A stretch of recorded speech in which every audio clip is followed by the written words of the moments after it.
Hi, my name is Tony, and today I'm going to show you how to make lentil potato soup from plantbasedonabudget.com. I started my website in 2012, and this recipe has been on there since pretty close to the beginning. It's developed by my friend Renee Press, and I hope you love it. I'm starting with a large pot. I'm using my heavy duty one that I love. It's relatively new to me, and it's been getting a lot of use this cold season. I'm going to add in a little bit of a neutral oil, and my dad, shout out to my dad who's watching, he called me and he said, "What's a neutral oil?" And I realized I should probably clarify. When I say neutral oil, I mean an oil that doesn't have a strong taste, preferably high heat when I'm doing it in something like this, where I'm going to saute up some vegetables. And I'm going to make sure the bottom of my pot is evenly coated in that oil before adding in my onion. Be careful when you're adding in your onion. You don't want any splashes. It'll accidentally hit your face, and that is very painful. I've had plenty of splashes on my arms, and it does not feel good. I have my heat on medium heat right now.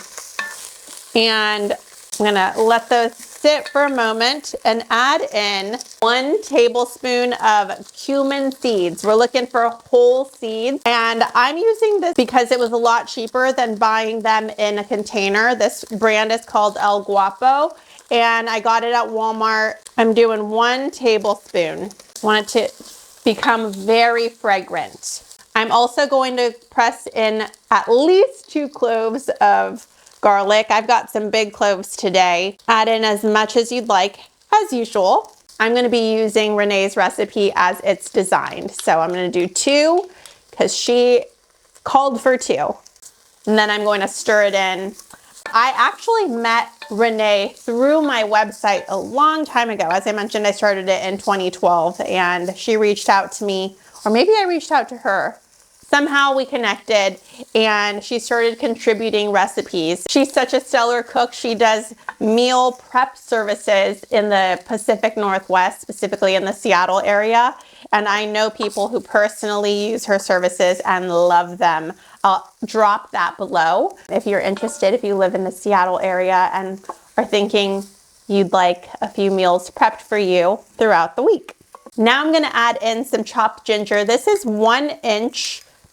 You don't have to measure it. It's about this size of a chunk, and mix that in there too. It smells very good. I'm glad I didn't wash my hair today because I don't wash it every day. I only wash it a couple times per week, and the cumin always sticks to my hair and all my clothes, and I love it.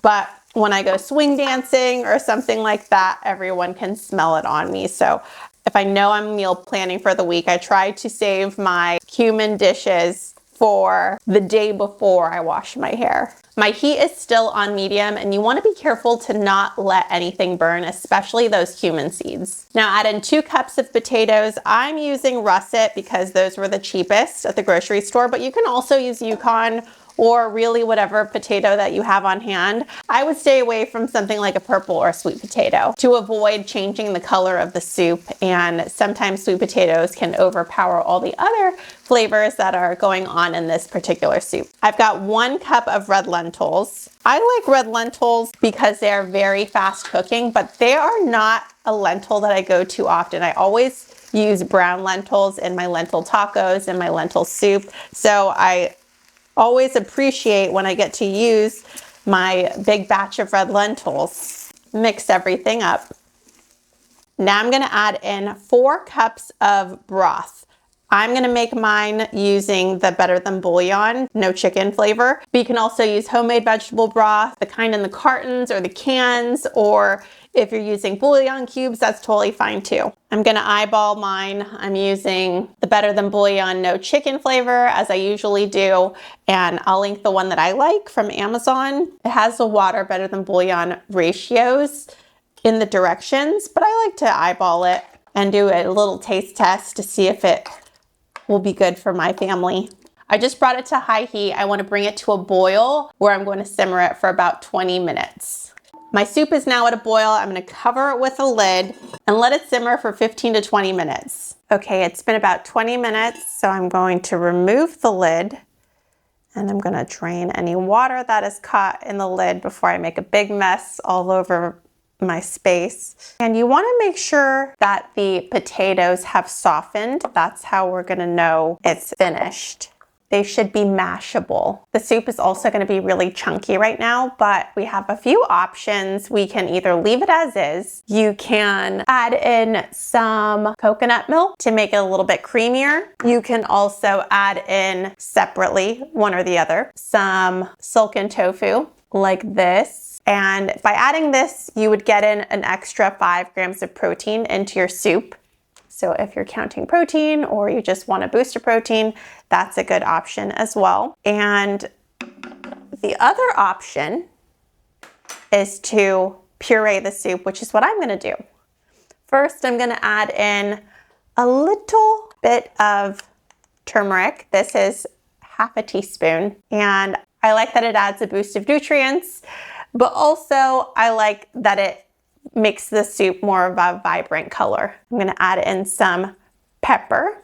And then I'm also going to do a little bit of salt. I'm gonna take my beast of an immersion blender. This thing is so powerful. And I'm gonna blend it up.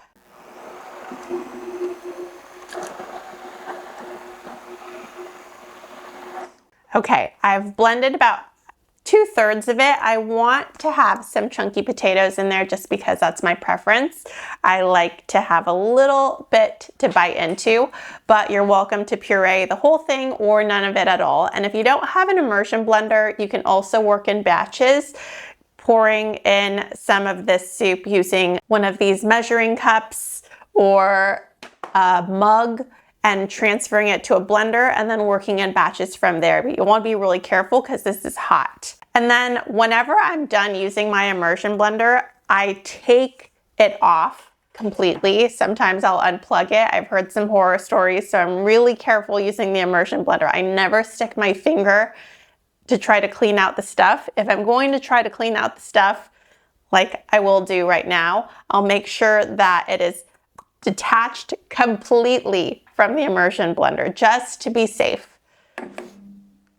And you can pull anything that's stuck in there out if you want to add it to your soup, or you can leave it as is. Looks really beautiful. The color is gorgeous, as you can see. I'm gonna serve it up. Start pouring some of this deliciousness into the soup bowl. You can see that the turmeric really added a very, very vibrant coloring to the soup, which I really love when I'm serving it to people. I've been craving this soup, so I knew I had to make this video so I can share it all with you. It is so good. It's one of the most popular soup recipes on Plant Based on a Budget. And I want to give a big thank you again to Renee Press for offering this recipe to people. Again, I'm going to put her info in the caption below, as well as all the tools that I used, as well as the printable recipe.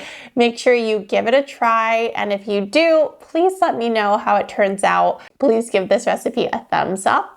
And I hope you enjoy it. I'm gonna take a quick bite.